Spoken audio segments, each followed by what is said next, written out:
Hi, my name is Sonia Pena, and this is my Module 1 introductory assignment to EDL 853.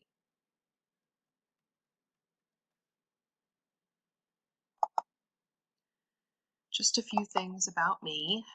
So, this is a picture of my family. I have a daughter that just turned 30. I have a son that will be a sophomore this year and will be 16 in August. And then this is my husband, Caesar. We've been married for 17 years now, I believe. I have a wedding coming up in October if it doesn't get postponed. My daughter is getting married in Kansas City. I put the picture of the mower in here because this is kind of my summer job. I help my son with his mowing jobs. He does about 20 yards every summer. And so that's kind of what I spend my mornings doing. This is a picture of my husband's semi with one of his pieces of equipment. He is a former high school principal and now owns his own rock crushing business, and he's very happy doing that. And then this is a camper of a picture of an RV, which we own one, and that's kind of what we like to do in the summer, and it's come in very handy with all the closures going on recently. As far as my work life, I am currently the curriculum coordinator at USD 374 in Simplet. I've had several other jobs in education. Most recently, I was an education consultant for our service center out here in Western Kansas. Most of my teaching career was doing middle school ELA or math. That kind of seems to be the age range of kids that I really enjoy. When I was at the service center, I got to do lots of mentoring and instructional coaching, and that role has really fit into my curriculum coordinator job, and so I'm really enjoying doing that. The reflection questions that we were asked to answer. What is the school leader's role in maintaining this culture of inclusion in schools, and what do you do if it doesn't exist? So I put in an inclusive school, or in any school really, the administrator sets the tone for the building.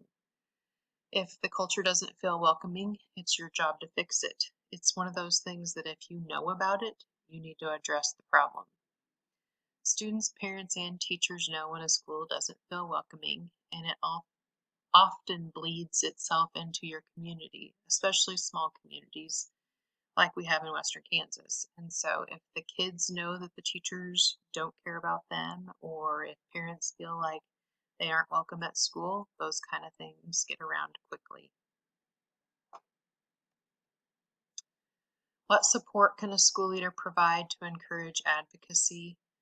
First of all, being an advocate for somebody means that you're there to fight for them.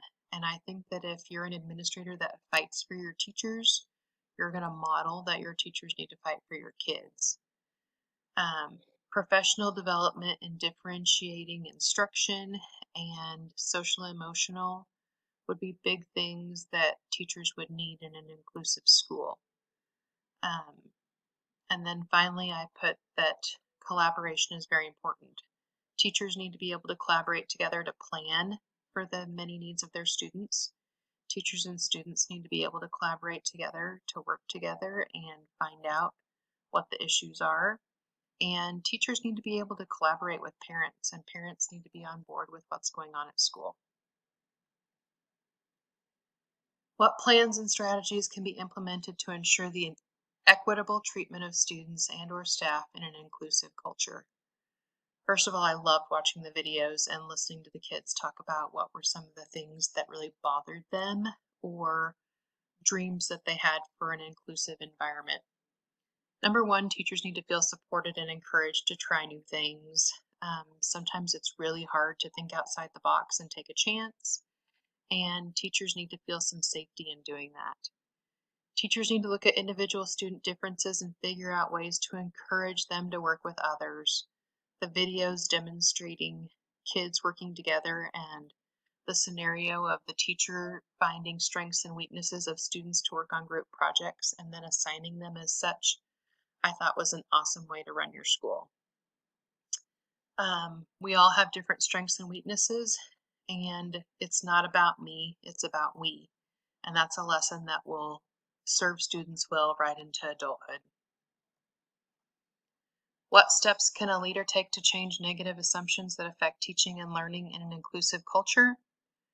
First of all, teach your staff about what an inclusive school culture means. Discuss what equity means.